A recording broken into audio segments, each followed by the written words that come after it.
The St. James police are still trying to determine the motive behind a deadly gun attack in the Crescent community in Granville this morning.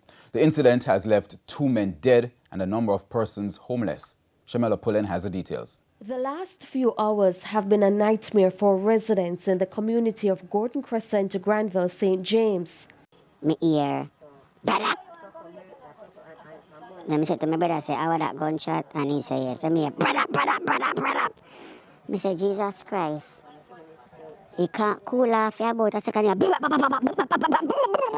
Don't cry, baby, don't cry. The familiar yellow tape drawn minutes after 6 Sunday morning. According to reports, about 1 this morning, armed men barged into a house in Crescent in Granville and shot the occupants. The thugs also set fire to 4 houses. 63-year-old Ainsworth Buckner and O'Shane Brown, alias Nico, 27, both of Crescent addresses, died in the attack. One resident recounted the terrifying ordeal. Me not sleep. But me hear something like shot. But when I get up now, I jump up and run in the bathroom. I go pee-pee. But when I pee-pee, so I see like smoke come in my house. One time, I step back in her room because she alone sleep. You know, me sleep in one room and she sleep in one room. Because my girlfriend not there, she in America. So when I look, I see like a smoke. So I run and I try to cut the bathroom window. I see I couldn't shut the bathroom window. I try to cut the room window, I couldn't lick out it. So I just run back and just pull her off her bed and she drop on her face. And I say, I hold her mouth and I say, no, ball out. Investigators located Mr. Brown's body a short distance from his house with what appeared to be multiple gunshot wounds. Him very nice, him quiet, very quiet. The only time I hear him voice when he drink, I didn't drink, he make, you know, some people when they drink, they make noise, yeah, they make noise and make noise, and when they calm down. You know, he become on a help around and so. But I don't know what happened. Then kill him brother 2 months, almost 2 months ago. I know then kill him. You know, it's so sad him brother supposed to bury next week and then kill him this week. Firefighters who were called to the scene discovered the charred remains of Mr. Buckner in the rubble. I don't feel good about it. You know that man died like that.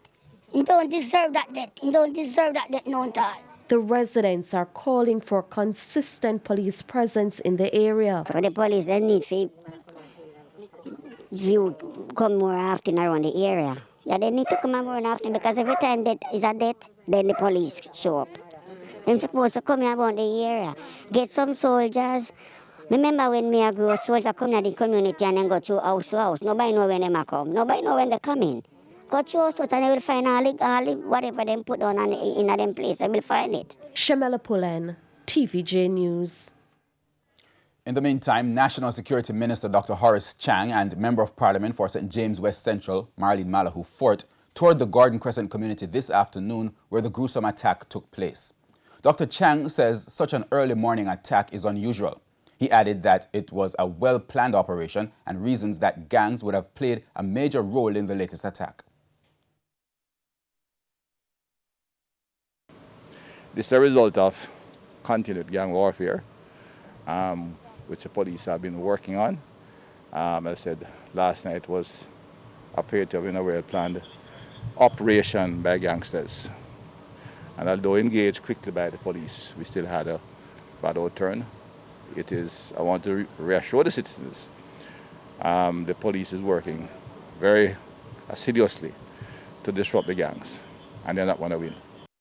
Meanwhile, Mrs. Malahoo Fort says she's concerned about the ongoing crime in Granville. She is calling on the residents to provide the police with information to bring the perpetrators to justice.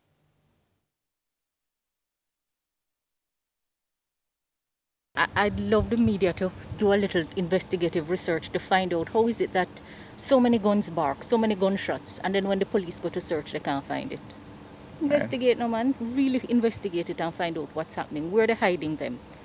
Right? Because if somebody dies from a gunshot, a gun is involved. When you hear the shots being fired nightly, momentarily to just intimidate, and when the police come through, everything crisp. So what it is in the culture of the community that make people think that it is okay